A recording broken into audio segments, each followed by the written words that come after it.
ladies and gentlemen, episode 178, I think. I don't know, with all these team previews, somewhere around there, 178, 180, 182. I don't know. We're going for 178 as we stand. But how y'all doing tonight? Glad to have you all hanging out here with me to talk a lot of soccer. Going to keep it short again due to all the team previews, but man, what a bunch of action we had. International soccer, this FIFA window filled up with tons of stuff. Olympic qualifying, we'll be touching on that as well. We'll be touching on the senior team friendlies for the United States, the rumors and signings around MLS, which there's not much of, and the Canadian men's national team World Cup qualifying is underway. We'll discuss the first two games of those as well. And of course, lastly, the preseason results for MLS over the past week. So with that being said, guys, welcome and thank you to our brand new members just joining. And yesterday, what a day that was. 3 live stream reactions yesterday. And welcome to members Daniel Young, Soldier Boy Media, and Sheeptards. Thank you so much for your support. Glad to have you be part of the best YouTube soccer community, U.S. soccer community out there. So let's get right into the action here. First up, talking about the United States men's national team. They played 2 friendlies since the last time we talked on a regular podcast episode. And U.S. has a good game against Jamaica, the Reggae Boys. A 4-1 victory for the USA. Can't complain there. A good result for a team that they're playing that is inside CONCACAF. Right now, that's a great measuring stick. Jamaica, obviously, not Mexico. They're not Costa Rica. They're not even Honduras. They're a little bit downside, kind of like the Canada and Jamaica group down there, but a very strong CONCACAF opponent. So a 4-1 victory for the U.S., a beautiful goal by Serginho Dest to open it up. That guy, boy, that kid's a special talent. Obviously, playing for Barcelona, you have to be, but very excited to see what he has in the future for the USMNT. And a beautiful shot from about 18, 20 yards out, just outside the box. Great way to open up the scoring for the United States men's national team. Now, next up, it was Brendan Aronson, and then 2 goals from Sebastian Lletget. Sebastian Lletget, I've got to clear some things up. I don't know what it is about Sebastian Lletget and why he keeps getting these call-ups, but he keeps proving me wrong by scoring goals and continuing to be called up to the U.S. men's national team. Now, we got Shane Milligan exploring on how you doing, Shane, as well. Brother BKL, how's it going, brother? And Rocky does it all. How's it going, Rocky? Glad to have you hanging out here. So Sebastian Lletget, I mean, the guy, 28-year-old midfielder playing for the LA Galaxy in MLS. Why is he still getting called up, especially to a European camp where you've got the European-based guys playing at? I'm just not quite understanding why he's there. But then he comes up and he scores 2 beautiful goals at the end of the game against Jamaica. So he just keeps proving me wrong, and eventually I'm going to have to break and be like, all right, I guess he does deserve to be there. Obviously, Greg Berhalter sees something I don't see, and with that, I guess the shame here is that I'm going to be wrong about something. I have a feeling. I'm going to turn and I'm going to say, okay, yeah, I'm all good with Sebastian Lletget being on the team. And you know what he's going to do? He's going to suck it up from that moment forward. So don't know why that is the case, but man, excited to see what the U.S. men's national team is going to do. These last 2 friendlies now the next window is going to be all about competitive matches. So the U.S. is going to be going up against Costa Rica and possibly Mexico in the Nations League, in the UEFA Nations League. Then after that, you've got the Gold Cup. Then after that, you've got the regular U.S. Olympic qualifying starting up. So you've got a lot of good matches coming up for the U.S. This was it. This has been a run now of a couple of years where outside of a few Nation Leagues games, there really haven't been much competitive action for the USA. And it's been kind of this building block to say, all right, it's time to find these teams and play some MLS guys, play some European guys, and where do we go from there? And, I'll tell you, with what I've seen, especially lately, the U.S. is rolling, and they are rolling on all cylinders. So I'm loving to see it.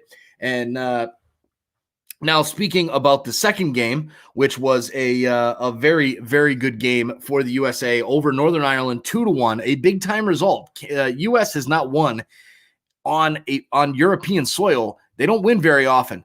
So a very good result for the US to get the victory over a team that I wouldn't say is going to make the World Cup. They're not one of those level teams, but they are a very good team that just had played Italy a couple days before and lost 2-0 to Italy. So a team that plays on the same field with Italy in a pretty competitive game. I watched that one.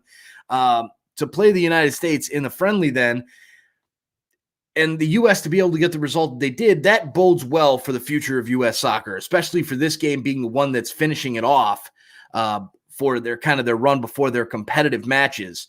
So I like the result. And Tio Luis, how's it going, man? Glad to have you hanging out there on Facebook. Canada wins 11-0. We will talk about that one coming up towards the end of the show. But yeah, lots of goals in that one by the Canadians.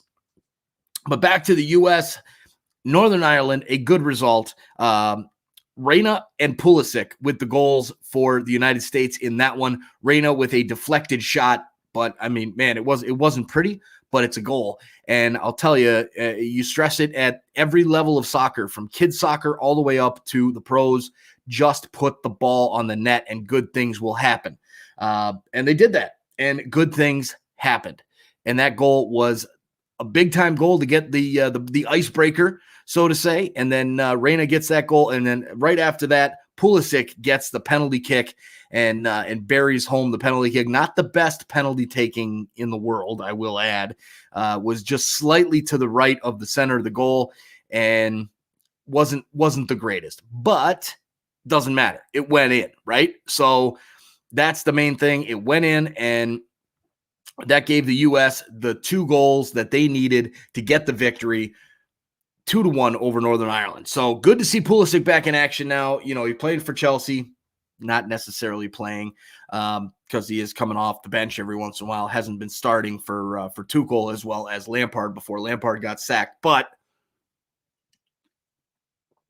good to see Pulisic playing back in action for the USA and doing well and getting that goal. So great results overall for the U.S. Now it's time to get real. Now it's the competitive matches. What does this team do in the Nations League and next up in June? To me, I think they can win the Nations League. What team do they bring? Do they bring their A team? Do they bring their B team? Now does Berhalter say, okay, now we have had all of this time to put together our best team. Now it's the best 11, period, is going to be playing in those Nation Leagues games. And then, you know, the best 11, you got to fight for that competition to be part of that best 11. That's the way I would prefer to see it, rather than having kind of an MLS-based squad and a European-based squad. And obviously, I understand due to the pandemic and everything like that, there's different rules associated with what guys are being released and what guys aren't being released. But for me, I want to see the best 11 coming out every single competitive match. If you're not on that list, then get better. Prove it and get back up onto that starting 11 and into that first team. Jose Hernandez is on. How you doing, Jose? Glad to have you hanging out. How's everybody doing? I'm doing fantastic. I'm here to talk some soccer with you guys for about another 20, 25 minutes and absolutely loving it. All right, so that's enough about the United States men's national team. Now we got to talk about the Olympic qualifying. This one, you've got the Olympic qualifying in CONCACAF. The semifinals is really all I want to talk about. We could talk about the last group stage games, but what's most important is the semifinal matches. And these 2 semifinal matches started out with Honduras and the United States. The United States fails to qualify again for the Olympics. I don't get it. I don't understand it. You're playing against the Honduras team. Yes, Honduras is decent. They're a good squad, but the United States should be able to qualify for the Olympics. Why are we not able to qualify for the Olympics out of to be the best 2 teams in CONCACAF? It doesn't make sense to me. I understand a lot had to do with the coach. Everybody was kind of upset about Jason Kreis and his performance. And I'll get to his comments later at the end. That is just really, really disheartening to see that mindset from him. But either way, you look at this matchup against Honduras, and they brought no heat whatsoever in this game. The beginning of the game, It's funny. You can go check out our live stream reaction. I was live for this one on Sunday. And, there was no enthusiasm. There was no go get it from this young U.S. men's national team in a game that this is the game that it matters. The only game that matters. This entire tournament was played for that Saturday semifinal or that Sunday semifinal. That's the only game that matters. Not the final, not the group stage matches, just that matchup. Show up, play your best game, roll hard, and do your best on that game. And they didn't have it. They just did not have it, and it was really a shame to see the performance. I mean, you look at the goals right at the half, a killer of a goal by Obregon in 45+4. The amount of stoppage time was ridiculous, first of all. Second of all, to give up that goal right before the half was a killer, especially when the U.S. had not played well at all up to that point. Then in the 47th minute, right after the halftime break, a horrible giveaway by Ochoa, and I mean horrible, goes to play the ball up, and Palma just sticks his leg out. It hits his shoe and goes in to the goal. 2-0 Honduras at that point, and that was it. I mean, really, at that point, that was the turning point for the U.S. under-23 side. They then decided to go get it and start playing like they should, and at that point, it doesn't matter. At that point, they were pretty much done. You got Honduras, who can easily get through 45 minutes up 2-0 just by CONCACAFing. We talked about it, and the acting and all that stuff was ridiculous. So that was very disappointing.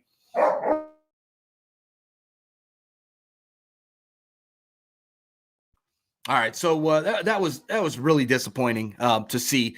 Uweel with a banger from outside the box, getting the U.S. back into it fairly quickly in the 52nd minute, and that was a good show of momentum that kind of the U.S. started to come alive after that. But at that point, it was too late, and it's a shame that this team couldn't make it.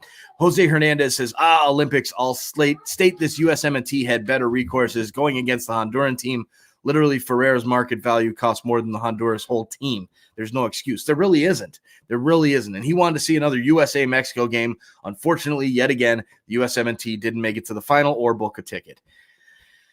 Why is it always the U.S. right now? Why is it always the U.S. that's not getting it done? And, it's just a shame. I mean, I don't get why this team comes out as weak as they do in a game that means so much. And continuing to see these USMNT teams come out flat in games that matter. I don't know what it is. If it's the coaching, I don't know if it's the culture. You would think that culture, it seemed to me it was that culture before 2018 when they did not qualify for the World Cup. And then that culture kind of got shipped out of the window, or at least it should have been. And it did not. And unfortunately, the U.S. loses to Honduras. I want to talk a little bit about Mexico and Canada as well. Just a shame to see that the U.S. will not qualify for the Olympics. Great opportunity. And, of course, the excuses right afterwards, right? You get the excuses of, they didn't have their A team. No, their guys didn't get released for because they were playing with the senior team and they weren't playing. I'm so done with the excuses. Even US's B team, C team, whatever you want to call it, should be able to beat Honduras, period. Honduras is not that good of a club. Of a country for soccer. They're good, but the U.S. should be able to beat them, period. End of story. All right, so moving on from that one to the Canada game against Mexico. This one, a 2-0 result for Mexico. They win. It's Money is back. How you doing, It's Money? Thanks for jumping on. 2-0 for Mexico, and Tuna with a goal in the 57th minute. Vasquez in the 64th. Canada with nothing. Held it together for the first half, for the first 50 minutes, so to say. And it was kind of everybody on the stream, the Canadian fans were feeling good. They're like, all right, I think we might have this. So then all of a sudden Mexico broke through and the better team showed up. Mexico was not going to lose to Canada on that day. There was literally like a 1% chance that Canada could get it done, especially with the crew that Canada had. You look at that roster and honestly, Canada would have had trouble against Honduras. I was hoping for Canada to play the United States just because the U.S. squad was kind of depleted as well. And Unfortunately, Canada doesn't get through. I was rooting for Canada. We all know from back on the live there. But overall, didn't happen. Mexico goes through, qualifies for the Olympics, and rightfully so. They should have. They've been the best team in this tournament, and they deserved it. So Mexico gets through to the final, and now they meet up with Honduras in the CONCACAF Olympic qualifying final. Doesn't really matter. It's kind of just an exercise for fun. The main thing was getting your ticket booked to the Olympics in 2020. So that pretty much wraps that up. Brother BKL says Mexico is getting stronger, and I know what's getting it happening. It's Money says, like the video. Yeah, guys, make sure you hit that like button down below. What are we sitting at 12 likes? Let's get this video liked up here. Get it on higher in the YouTube algorithm, and would be much, much appreciated as well. Before we get to our sponsor break here, guys, check out our join our memberships. We picked up 3 new members yesterday through the live stream reactions. Starter level $199. Get your name featured in the scroll below. We've got 5 spots left in the Founders Club as well. Loyalty badges, custom emojis, and then designated player level. You've got all starter perks plus the members only live stream reaction starting in April. We will be doing 1 game strictly for members only. So that should be fun. And then we've got, on top of that, get your name in the description of the video. So that one there, if you click the little down arrow next to it, you will see the names of our designated players in that spot. So join the club today, be part of our membership group, and that is much appreciated. It helps the show continue to grow and get better for you guys and grow the conversation of soccer here in the United States, and as well helps me with all the operating costs. And there's Jamie Pohlny on. How you doing, Jamie? Thanks for jumping on. And there is a designated player member, Jamie Pohlny. Thanks for jumping on. Appreciate it. And all right. So let's get to the sponsor break here so we can thank our podcast side of things.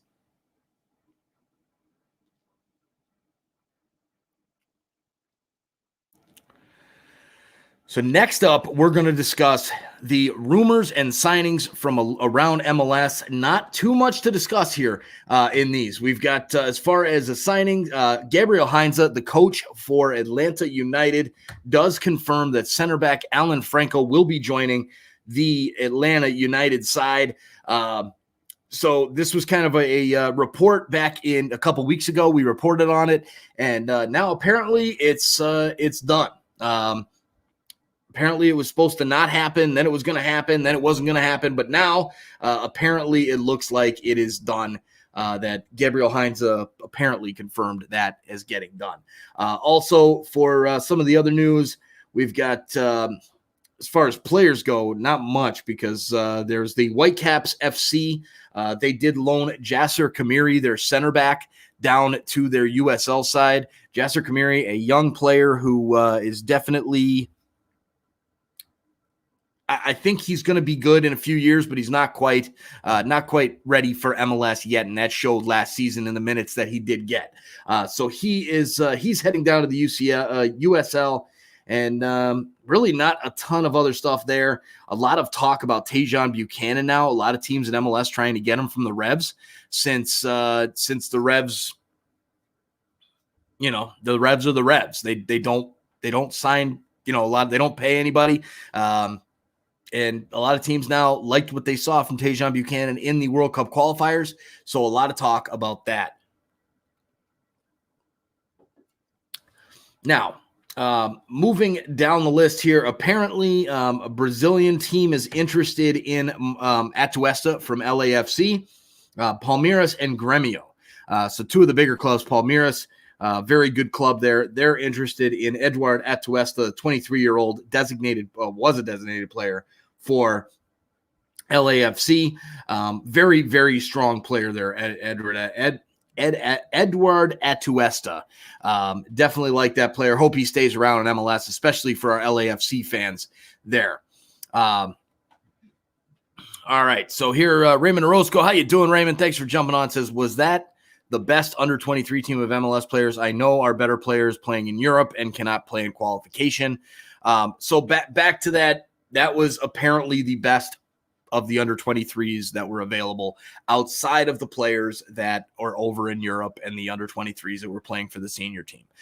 So that's pretty much the best the U.S. has to offer for under 23 that were available to come to that tournament, which is kind of disappointing.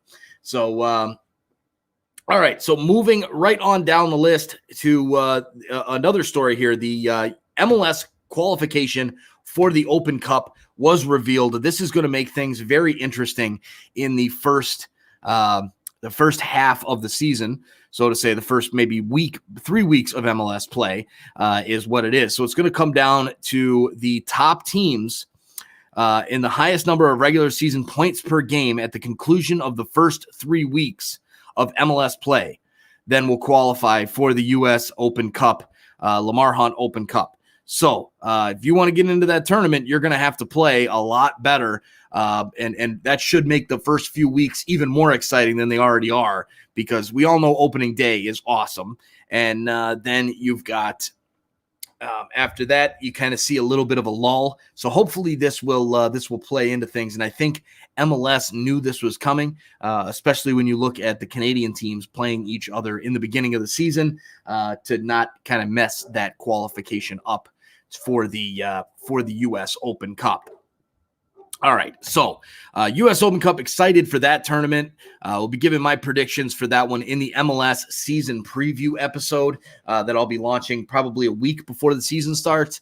Team previews, a little bit of a halt there because of all the live reactions been doing, but team previews will be getting picked up again starting out either tonight or tomorrow, probably tomorrow night with Austin, and then LA Galaxy following after that. And then hopefully in a couple days, we'll be doing the matchup or the CONCACAF Champions League video that I had recorded with Ryan Anderson.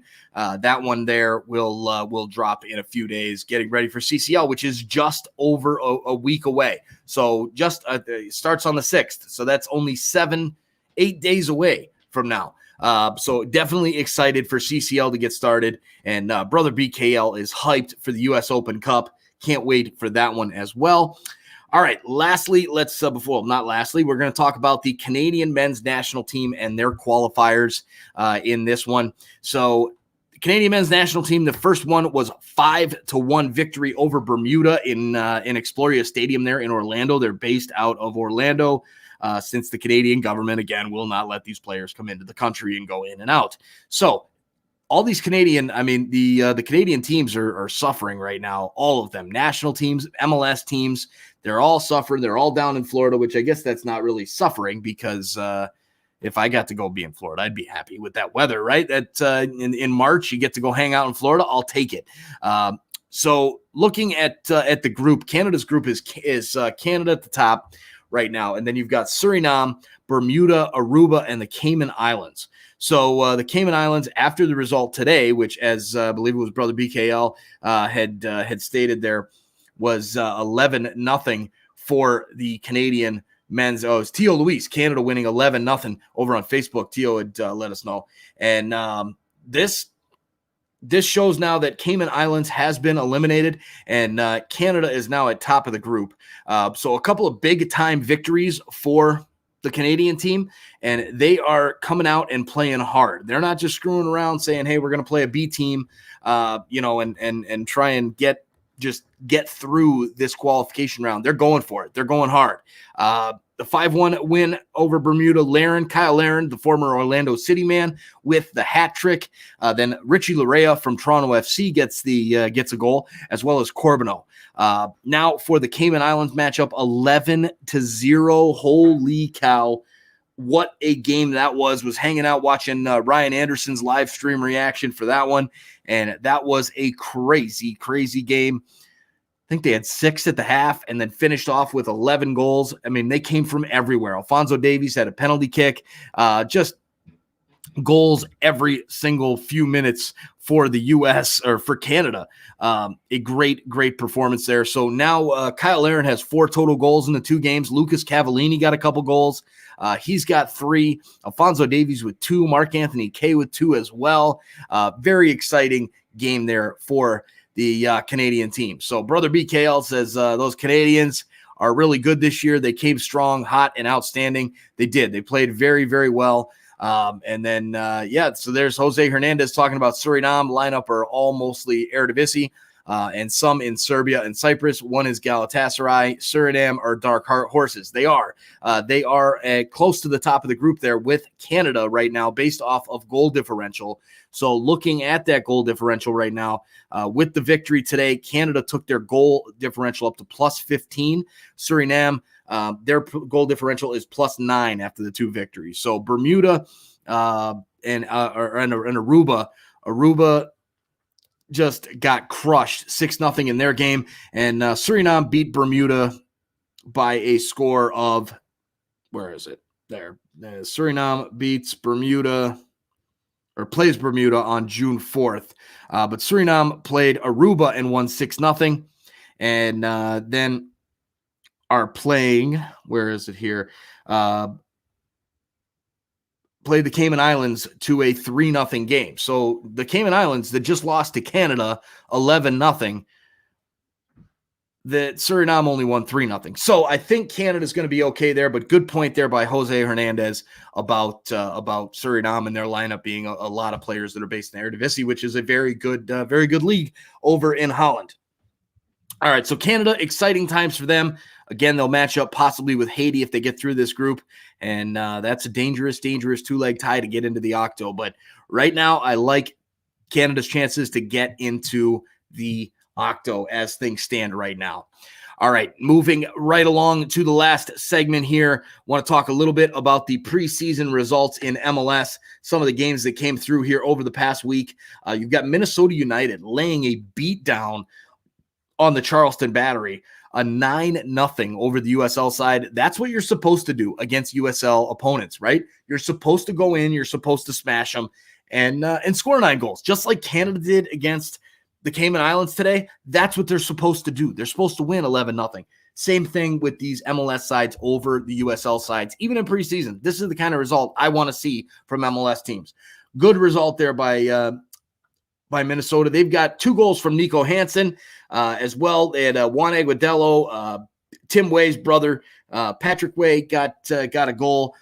Ozzy Alonso got in from the penalty kick, and Ethan Finley as well with a couple goals. Good game for Minnesota United over the USL opponents. So then you've got Real Salt Lake, a 2-0 victory over Sacramento Republic. Wasn't as big of a offensive output as Minnesota there. But again, Real Salt Lake, I think they're behind Minnesota as far as a team and how they'll do throughout this MLS season. So this one was a strong lineup from Real Salt Lake. They had Putna in goal, Brody, Holt, Krylak, Julio Anderson, Everton Luiz, Justin Miram, Rubio Rubin, Pablo Ruiz, Marcelo Silva, and Danny Toya lining up. So that's a pretty strong. That's pretty close to what the starting 11 is going to be for RSL. Come opening day in just under 3 weeks now. So then another game is FC Dallas against San Antonio FC of the USL. And neither team could get a goal in this one. 0-0 went straight to penalties as part of that Texas Cup that they're playing down there. And FC Dallas gets the victory, a 5-4 shootout win in that matchup there. So FC Dallas just scraping by a USL opponent. New York Red Bulls get beat by USL side Miami FC. Gerhard Struber, first kind of match in charge there, and didn't look good. Former Red Bulls 2 midfielder Speedy Williams gets the goal for Miami FC in the 27th minute, and Adonijay Reed finding the final goal for Miami FC. Adonijay Reed was a draft pick that came out of Canada, I believe, at some point. And so a good victory there for Miami FC over the Red Bulls, but give the Red Bulls some time. Brand new coach, nothing to be go crazy about, even though they shouldn't lose to a USL side, especially with the rant I just gave about how MLS teams should just be crushing the USL sides. Some of the other results, you've got Toronto FC in kind of a closed-door friendly scrimmage against Fort Lauderdale CF of the USL. 3-0 victory for TFC with Bradley getting a goal in that one. Michael Bradley supposedly getting more of an offensive license to get up and play more forward for the Canadian side, and with under new head coach Chris Armas. Then we've got Cincinnati beating Chicago. Luciano Acosta scores for Cincinnati. Of course, Luciano Acosta gets signed by Cincinnati the day after I released the Cincinnati team preview. That's how awesome that was. But Cincinnati gets the victory over Chicago. What's the deal with Chicago? John Donovan will tell you more about that earlier on in the podcast episodes. If you want to hear about that, go listen to our podcast side. If you're listening on the podcast, great. If you're watching on YouTube, go download that podcast episode and listen to the Fire Report in the middle of that one. As well, then, as Brother BKL says, actually, NYCFC game got canceled against Nashville due to protocol by Nashville. Then New York City returned to New York. So yeah, that one did get canceled out. Nashville apparently had some COVID issues. Wouldn't be the first time for that club. Then NYCFC, in a game that they did play, they did beat the Columbus Crew. So a good victory for New York City, and things are starting to roll along for NYCFC throughout. So then let's one last thing to discuss, Sergio Aguero, and thanks, Brother BKL, for sending this over to me. Sergio Aguero of Manchester City is going to be leaving Manchester City. Where does he go? Does he show up at MLS somewhere? Does he just stay inside City Football Group and come over to New York City? Does he play for an MLS team? Does he go somewhere else in Europe? What's the deal there with Sergio Aguero? But apparently he's going to be moving clubs. So that's always a big talking point, especially in the European game. Someone like that, of that pedigree, moving clubs. All right, so with that being said, we're going to be live tomorrow afternoon for the Costa Rica and Mexico friendly, thanks to Ramon Pablano. And again, if there's a game you guys want me to do, let me know. $10, send over a $10 super chat. I will do a game as long as it's going to be on television, so I can, through Fubo TV, I will do it. And we'll be doing some more of the team previews. Just got to keep going and editing those. Got a few more recorded up. Just recorded 6 of them today. And yeah, we're going to be releasing those as we go. And stay tuned for those. And we'll see you guys real soon tomorrow afternoon for that Mexico and Costa Rica matchup. Thanks again for hanging out with me. And we'll talk to you guys soon. Enjoy the soccer. We're that much closer to CCL starting, as well as that much closer to the MLS regular season on April 16th. Have a great night, everybody. We'll see you soon.